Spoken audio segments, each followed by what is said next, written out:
So I'm asking God, Allah, to make me strong, not for me. Don't give me no money. Don't give me the fame. I want to win so I can come home and speak for the brother who's living in rat-infested houses, sleeping on concrete, in the ghetto, can't go on television and speak. So God, I'm your tool, I'm your servant. Let me get this man tonight and go out blasting. A young boy asks Muhammad Ali a simple question. What will you do when you retire from boxing? What happens next is one of the most profound philosophical speeches ever captured on camera. Ali's answer will completely change how you think about life, time, and what really matters. This isn't about boxing. This isn't about sports. This is Muhammad Ali as a philosopher, breaking down the mathematics of human existence in a way that will shake you to your core. Picture this: a television studio, a crowd of people. A young boy standing on his seat asks the greatest what he'll do after boxing. Ali starts with a joke. Sleep. That's all I want to do. But then something shifts. Ali says, life is not really long. Let's say the average person is 30 years old. If you're 30 years old, you are not but about 7 years old. Wait, what? How can a 30-year-old person only be 7 years old? Watch what Ali does next. He starts breaking down your entire life mathematically, and it's absolutely brilliant. Add up all the 7, 8, 9 hours you slept for 30 years.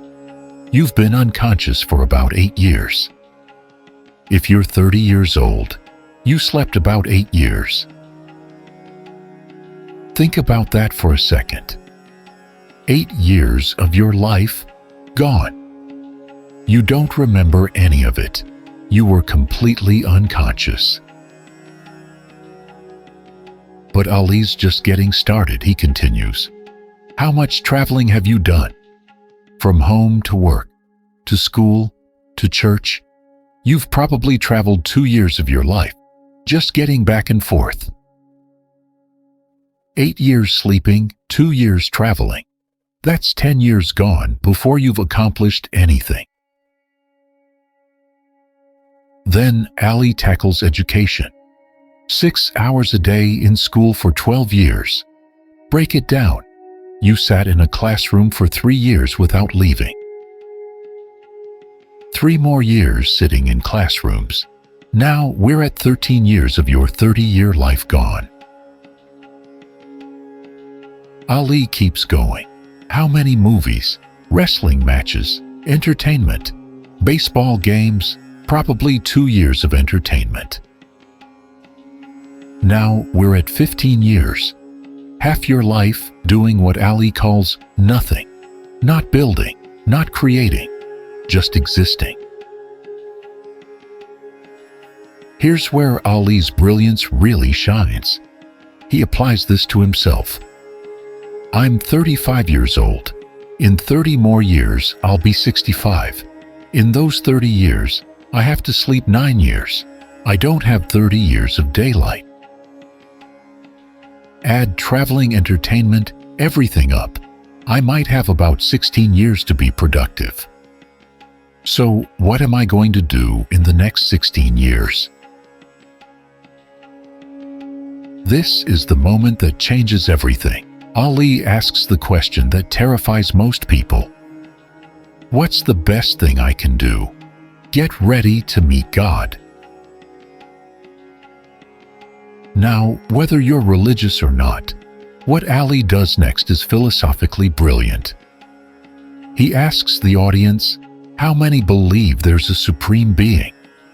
How many believe there's a God? Then he uses logic that would make Socrates proud. He holds up a glass. If I told you this glass made itself, no man made it, would you believe it? The audience says no, of course not. Glasses don't make themselves. Ali continues, if your clothes didn't make themselves, If that glass couldn't make itself, if this building didn't make itself, then how did the moon get out there? How did the stars, Jupiter, Neptune, Mars, the sun? How did all this come here? This is the cosmological argument, one of philosophy's oldest proofs for a creator, delivered by a boxer to a television audience. Ali wasn't just an athlete, he was a thinker.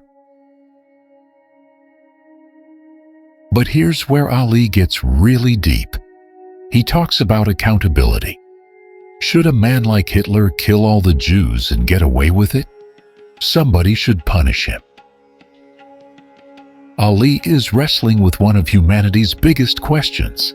What about justice? What about evil people who never face consequences in this life?